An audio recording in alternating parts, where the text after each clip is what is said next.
ولا تؤتوا السفهاء أموالكم التي جعل الله لكم قياما وارزقوهم فيها واكسوهم وقولوا لهم قولا معروفا وابتلوا اليتامى حتى إذا بلغوا النكاح فإن آنستم منهم رشدا فادفعوا إليهم أموالهم ولا تأكلوها إسرافا وبدارا أن يكبروا ومن كان غنيا فليستعفف ومن كان فقيرا فليأكل بالمعروف فإذا دفعتم إليهم أموالهم فأشهدوا عليهم وكفى بالله حسيبا۔ اور ناسمجھ لوگوں کو اپنے وہ مال حوالے نہ کرو جن کو اللہ نے تمہارے لیے زندگی کا سرمایہ بنایا ہے۔ ہاں، ان کو ان اموال میں سے کھلاؤ اور پہناؤ اور ان سے مناسب انداز میں بات کر لو، اور یتیموں کو جانچتے رہو یہاں تک کہ جب وہ نکاح کے لائق عمر کو پہنچ جائیں، تو اگر تم یہ محسوس کرو کہ ان میں سمجھداری آ چکی ہے تو ان کے مال انہی کے حوالے کر دو، اور یہ مال فضول خرچی کر کے اور یہ سوچ کر جلدی جلدی نہ کھا بیٹھو کہ وہ کہیں بڑے نہ ہو جائیں۔ اور جو خود مالدار ہو وہ تو اپنے آپ کو بالکل پاک رکھے، ہاں اگر وہ خود محتاج ہو تو معروف طریقہ کار کو ملحوظ رکھتے ہوئے کھا لے۔ پھر جب تم ان کے مال انہیں دو تو ان پر گواہ بنا لو، اور اللہ حساب لینے کے لیے کافی ہے۔ پچھلی آیتوں میں اللہ تبارک و تعالی نے یتیم بچوں کے سرپرستوں کو یہ تاکید فرمائی تھی کہ ان کے جو مال ان کے پاس ہیں، یتیموں کے جو مال ان کے پاس ہیں، وہ انہی کو دے دو۔ لیکن اس آیت کریمہ میں تھوڑی اس کی تفصیل بیان فرمائی گئی ہے کہ یتیم بچوں کو اس وقت دینا چاہیے جبکہ ان کے اندر مال کو محفوظ رکھنے کی اور اس سے فائدہ اٹھانے کی صحیح سمجھ پیدا ہو گئی ہو، اور جب تک سمجھ نہ پیدا ہو تو چاہے وہ بالغ ہی کیوں نہ ہو گئے ہوں، لیکن اگر پیسوں کو محفوظ رکھنے کی اور ان سے صحیح فائدہ اٹھانے کی اور بیع و شراء کرنے کی، خرید و فروخت کرنے کی سمجھ ان کے اندر پیدا نہیں ہوئی ہے تو پھر اس صورت میں تم مال ان کو نہ دو، ابھی اپنے پاس رکھو، اور ان کے جو کچھ اخراجات ہیں کھانے پینے پہننے کے وہ انہی کے مال میں سے ادا کرتے رہو، اور اس کے بعد پھر جب وہ بالغ ہو جائیں اور بالغ ہونے کے بعد بھی صرف سمجھ ان میں پیدا ہو جائے تو اس کے بعد ان کو حوالے کرو، اور حوالے کرتے وقت گواہ بھی بنا لو کسی کو کہ ہم نے آج فلاں تاریخ کو یہ مال ان کے حوالے کر دیا۔ یہ خلاصہ ہے ان آیات کریمہ کا۔ تو سب سے پہلے تو یہ حکم دیا گیا ہے کہ ناسمجھ لوگوں کو مال نہ دو، لا تؤتوا السفہاء اموالکم۔ اگرچہ سیاق تو اس بات ہی کا چل رہا ہے کہ یتیموں کو مال دینے کا، لیکن قرآن کریم نے الفاظ عام استعمال فرمائے ہیں کہ جو لوگ ابھی تک سمجھدار نہیں ہیں ان کو مال حوالے نہیں کرنا چاہیے۔ اس میں یتیمیں بھی داخل ہے، اور پیچھے عورتوں کا بھی ذکر آیا تھا کہ ان کے مہر ان کو دے دو، تو اس بعد مفسرین نے فرمایا کہ اس میں یہ بات بھی داخل ہے کہ مہر دینا ویسے تو شوہر کے ذمہ فرض ہے،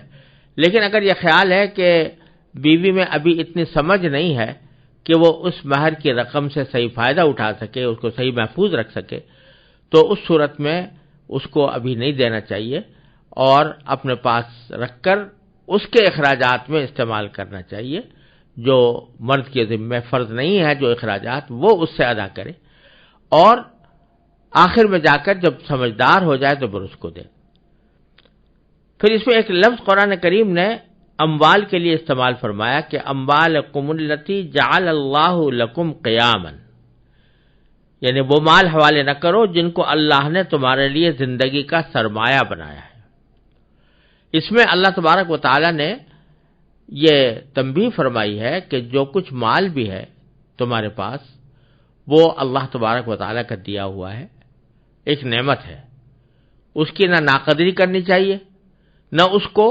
ضائع کرنے کا کوئی طریقہ اختیار کرنا چاہیے۔ اس کی حفاظت بھی ایک انسان کے ذمہ فرض ہے۔ چنانچہ جن حضرات نے شریعت کے مقاصد پر کتابیں لکھی ہیں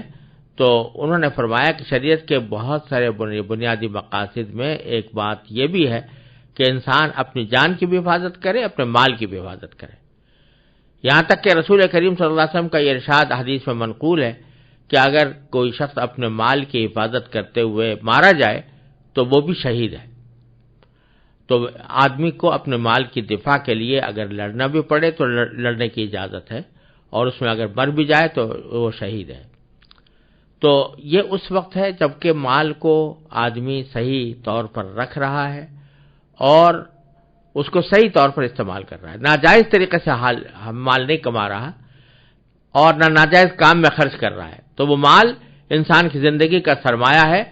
اور ایک نعمت ہے۔ اور ایک حدیث میں رسول کریم صلی اللہ علیہ وسلم کا یہ ارشاد مروی ہے کہ نعم المال الصالح للرجل الصالح، نیک آدمی کے لیے مال، اچھا مال یہ ایک نعمت ہے اور اس کی قدر کرنی چاہیے۔ تو اس میں اگرچہ بہت سی جگہوں پر قرآن کریم میں دنیا کی مال و دولت کی مذمت کا بھی ذکر آیا ہے، لیکن وہ مذمت اس صورت میں ہے جبکہ انسان یا تو اس کو ناجائز طریقے سے حاصل کرے یا ناجائز کام میں خرچ کرے۔ لیکن اگر مال نہ ناجائز طریقے سے حاصل ہوا، نہ ناجائز کام میں خرچ ہوا، جائز طریقے سے آیا، جائز طریقے سے خرچ ہو رہا ہے، تو یہ اللہ تعالیٰ کی نعمت ہے، اس پر اس کا شکر ادا کرنا چاہیے۔ تو بیچ میں اللہ تبارک و تعالیٰ نے یہ لفظ استعمال کر کے ہمیں متنبہ کر دیا کہ جو کچھ بھی نعمت ہے اللہ تبارک و تعالیٰ کی، اس کو ضائع ہونے سے بچاؤ اور اس کی حفاظت کرو، اور وہ تمہارے لیے سرمایہ زندگی ہے۔ لہذا جو ناسمجھ لوگ ہیں ان کے حوالے نہ کرو، بچے ہیں یا ایسے ناسمجھ ذہنی طور پر جن کی سطح ابھی تک اس لائق نہیں ہوئی، ذہنی سطح کہ جس کے نتیجے میں وہ مال و دولت کو صحیح طریقے سے ہینڈل کر سکے، تو ان کو ابھی مال نہ دو، جب وہ بڑے ہوں تو پھر دو۔ البتہ ساتھ ہی یہ کہہ دیا کہ چونکہ ان کا مال ہے تو وہ انہی پر خرچ ہونا چاہیے، لہذا ورزقوہم فیہا، اسی مال سے ان کو کھلاؤ، وکسوہم، اور انہیں پہناؤ، یعنی لباس بنانے کی ضرورت ہے تو انہی کے مال سے بناؤ، لیکن احتیاط کے ساتھ کہ صرف انہی کے کام میں خرچ ہو، اپنے کام میں خرچ نہ ہو۔ پھر فرمایا کہ وَقُولُوا لَهُمْ قَوْلًا مَّعْرُوفًا، یعنی ان سے مناسب انداز میں بات کر لو۔ یہ اس سیاق میں ہے کہ اگر بالفرض وہ ابھی ناسمجھ ہیں اور تم نے فیصلہ کیا ہے کہ ابھی ان کو مال ان کے حوالے نہیں کرنا بلکہ اپنے پاس رکھ کر ہی ان کے کاموں میں خرچ کرنا ہے، اور وہ مطالبہ کریں کہ ہمارا مال ہمیں دو، تو اللہ تعالیٰ فرماتے ہیں کہ اس مطالبے کو ماننا تمہارے ذمہ واجب نہیں ہے،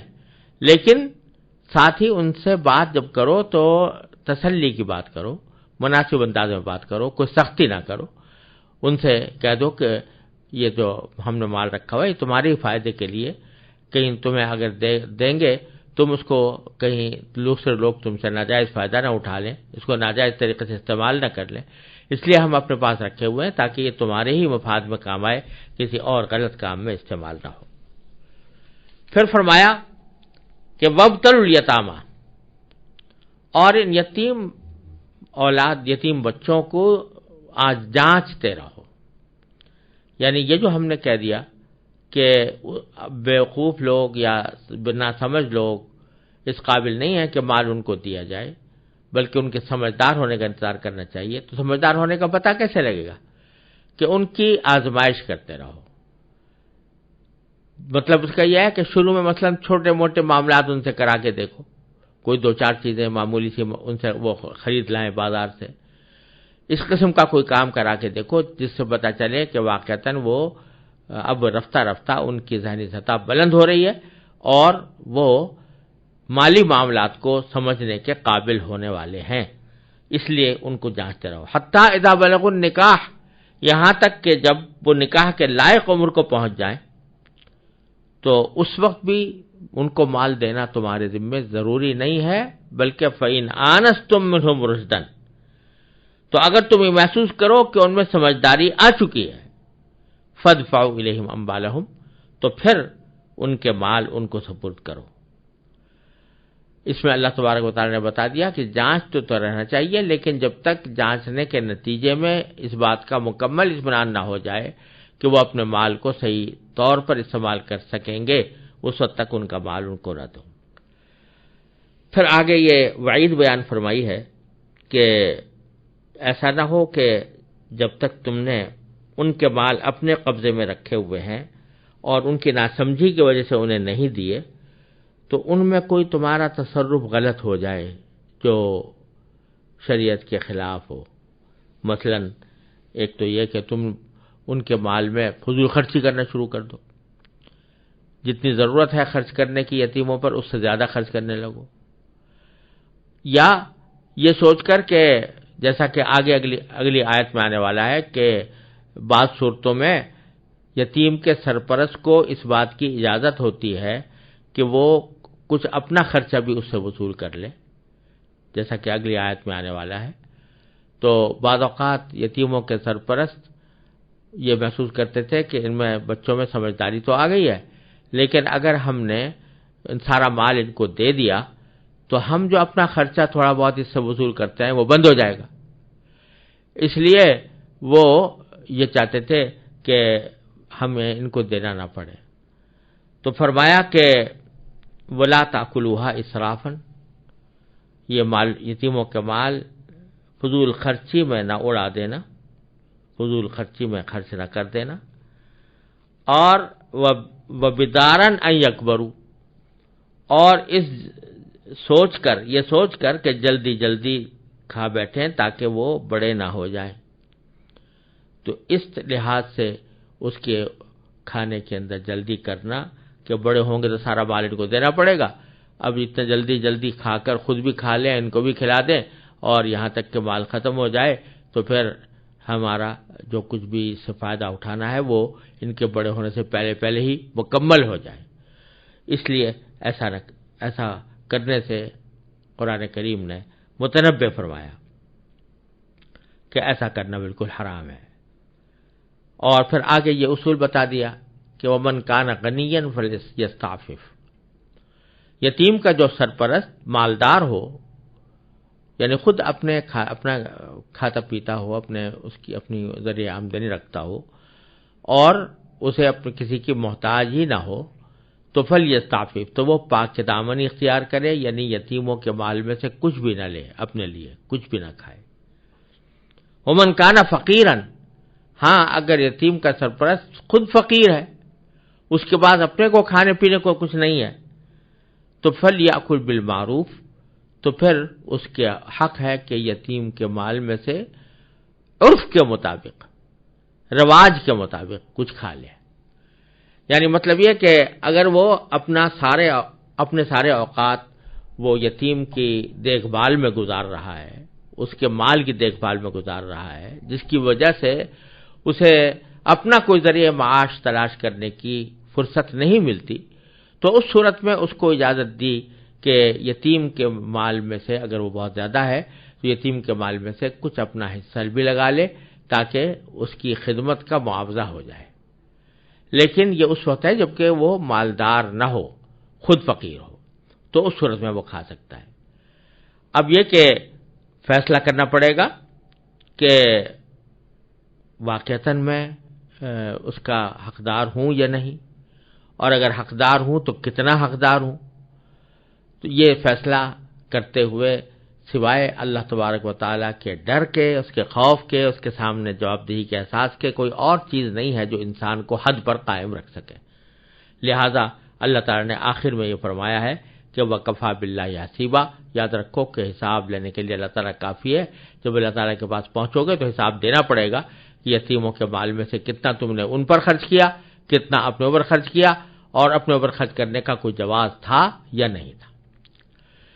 پھر اللہ تبارک و تعالیٰ نے ایک اصول یہ بھی بتا دیا کہ جب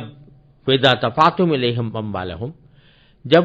ان بچوں میں سمجھ پیدا ہو گئی اور اس کے نتیجے میں تم نے ان کے مال ان کے حوالے کیے، تو فَأَشْهِدُوا عَلَيْهِمْ، تو گواہ بنا لیا کرو، تاکہ یہ معلوم ہو کہ واقعتاً ان کا حق ان کو پہنچا دیا گیا۔ یہاں یہ بہت بڑا عظیم سبق دیا جا رہا ہے کہ چاہے معاملات اپنے قریبی عزیزوں کے ساتھ ہوں، رشتہ داروں کے ساتھ ہوں، لیکن معاملات معاملے کی طرح واضح اور صاف ہونے چاہیے، اور ایسے ہونے چاہیے کہ خدا نہ کرے کل اگر کوئی تنازع کھڑا ہو تو اس کے حقیقت کا ثبوت فراہم کیا جا سکے۔ اسی لیے قرآن کریم میں یہ فرمایا گیا ہے کہ جب تم کسی سے لین دین ادھار کا معاملہ کرو تو لکھ لیا کرو، اور یہاں پر یہ فرمایا کہ جب یتیموں کا مال دو تو گواہ بنا لو، تاکہ فرض کرو اگر کوئی جھگڑا کھڑا ہو گیا آئندہ کہ واقعتاً یتیموں کا مال پورا دیا گیا ہے یا نہیں دیا گیا، اور کوئی دعویٰ کرنے لگے کہ کلی طور پر تم نے کھا لیا ہے، یا دعویٰ کرنے لگے کہ جزوی طور پر تم ہڑپ کر گئے ہو، تو کم از کم تمہارے پاس ایک ثبوت موجود ہو جس کے نتیجے میں تم ثابت کر سکو کہ یتیموں کو ان کا مال ان کے حوالے کر دیا گیا۔ اور یہاں سبق یہ دیا جا رہا ہے کہ معاملات چاہے بہن بھائیوں کے درمیان ہو، باپ بیٹوں کے درمیان ہو، دوست عزیز کے درمیان ہو، لیکن معاملات معاملے کی طرح ہونے چاہیے، ہر چیز واضح اور صاف ہونی چاہیے۔ اگر کوئی معاملہ کیا جا رہا ہے تو لکھت پڑھت کے ساتھ ہو، گواہ بنا کر ہو،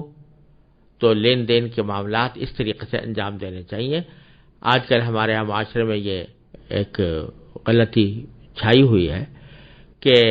لوگ رشتہ داری کے خلاف سمجھتے ہیں معاملے کو معاملے کی طرح انجام دینے کو۔ یعنی اگر فرض کرو باپ بیٹے کے درمیان کوئی لین دین ہو رہا ہے اور اس میں کوئی لکھنے کا مطالبہ کرے تو اس کو مطعون سمجھا جاتا ہے، معیوب سمجھا جاتا ہے، اور اگر گواہی کا معاملہ آ جائے تو اور بھی زیادہ برا سمجھا جائے گا۔ لیکن کل کو جب میراث تقسیم کرنے کے بعد باپ کے ترکے کی تقسیم کا مسئلہ آتا ہے تو اس وقت میں جھگڑے کھڑے ہوتے ہیں کہ جو لین دین ہوا تھا وہ آیا قرض تھا یا ہبہ تھا یا کیا چیز تھی، اور اس کے نتیجے میں پھر لڑائی جھگڑے ہو کر خاندانوں کے اندر پھوٹ پڑتی ہے۔ تو اللہ تبارک و تعالیٰ نے اس آیت کریمہ میں ہمیں یہ متوجہ فرما دیا ہے کہ جب بھی کوئی معاملے کی بات ہو تو اس کو معاملے ہی کی طرح انجام دینی چاہیے۔ اور ایک مقولہ مشہور ہے کہ تعاشروا کالاخوان وتعاملوا کالاجانب، آپس میں رہو تو بھائیوں کی طرح، لیکن معاملات اجنبیوں کی طرح کرو۔ کوئی لین دین کا معاملہ ہو تو بالکل اس طرح کرو جیسے کہ کسی اجنبی کے ساتھ کیا جاتا ہے۔